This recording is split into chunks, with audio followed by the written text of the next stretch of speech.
Hi, this is a quick tutorial on QuiltCAD for creating different size blocks within a layout.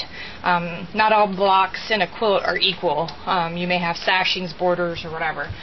So it takes a little bit of math to figure it out, but what you do is you take the width of the area that you're going to quilt, whether it's the entire quilt or just rows in your quilt.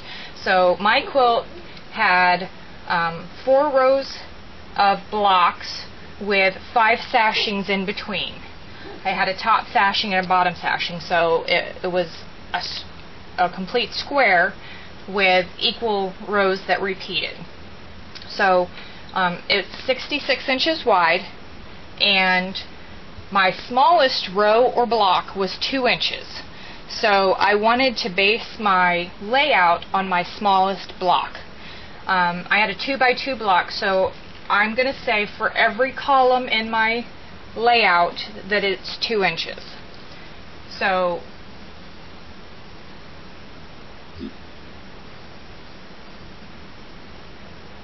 you're going to create a new, you're going to do quilt sizing, your number of rows. So I have a 2-inch sash with a 14-inch block, that's 16 inches. So 16 inches divided by 2, because 2 is my smallest block width. So I need 8 rows with a height of 16. So that divides them into 2 inches each. Now the columns are the same thing. My quilt is 66 inches across. I'm on a 2-inch block, which is my smallest block, divided by 66 divided by 2 is 33. So I have 33 columns across that are 2 inches each. Okay? So here's how your grid will look. Now, if you have a 4-inch block as your smallest, you're going to set everything up around 4 inches. So you'll divide your width, your length, everything by that number 4. So you have to find out what is the smallest block or sashing that you have, and it's the width. It's not necessarily the length, because we're going to merge cells to create our length. So here's I'm highlighting here a 2-inch block. Okay, that'll be my corner piece where I'm going to place a small flower. So I want to start next to that. 7 times 2 is 14, that's the width of my block. So I'm going to drag and click those, okay? If this is the only way to merge blocks, drag and click. Down here at the bottom you click merge blocks, okay? You want to repeat that across, skipping 1 block for your smaller block in between your sashings. Now if you just had a sashing that ran all the way across that didn't have a separation, you would just drag all of those like this and create one long, continuous, unbroken block. Okay? But that's not how my layout is. But if you didn't have separation in yours, that's how you could do it. So I'm going to highlight and merge. I'm going to skip another block, highlight, and merge. Now I'm still doing 7 across. So when I get there, I should have 1 left. Now, same thing with my sashings that go this way.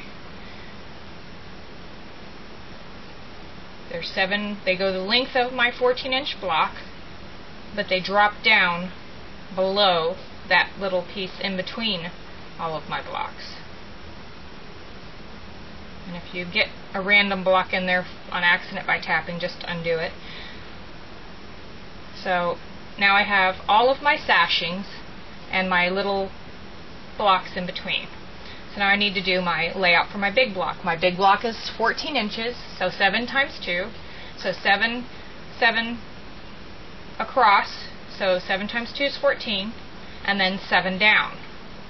So I highlight all of those, making sure that I only have 7, and merge.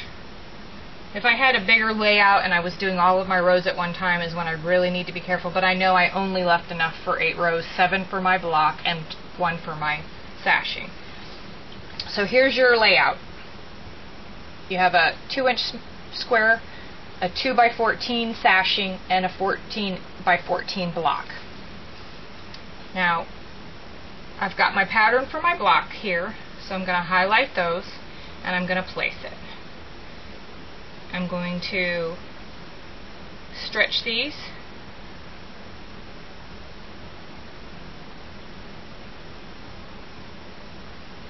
and sometimes it does funny stuff like this and stretches them way beyond. That's okay, just back it down until it's somewhat normal, and then you can change your stepping from 1 to 5. 5 is the most. It'll move the most with one click. So I want to make this almost touch the corners. I don't want it to go to the corners, because especially if your blocks aren't perfectly square, it'll really make it stand out that they aren't. So you just want to kind of go with about 1/4 of an inch inside. Unhighlight those. Select your sashing.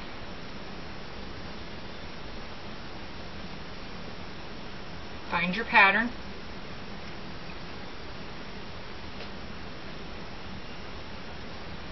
And I have to find it here.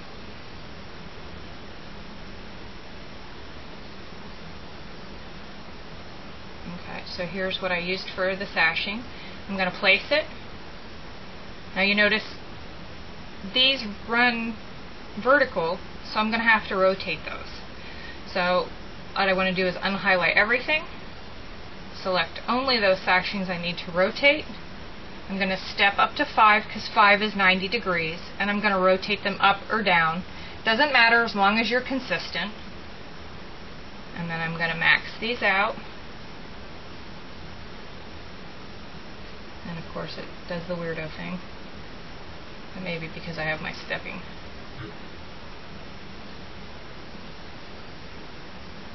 Okay, so I've got those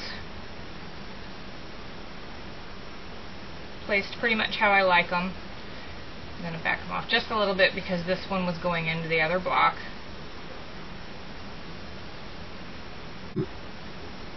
Okay. I'm going to click this corner block to unhighlight everything, and then highlight these and make these fit your vertical blocks.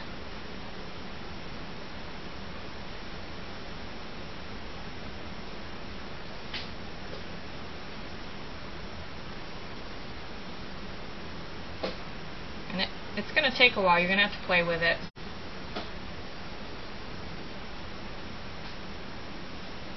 So just keep working it until it gets to where you want it.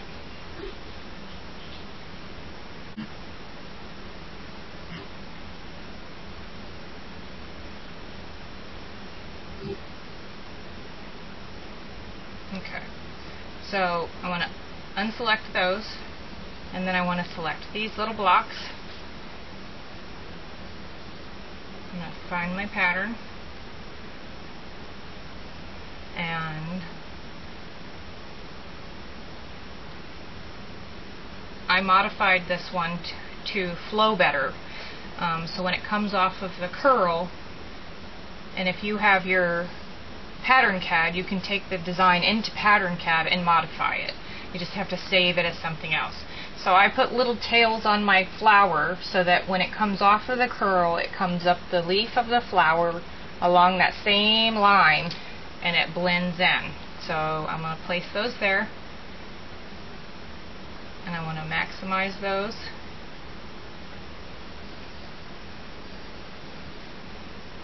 Okay, so now my layout is complete, so I would save this.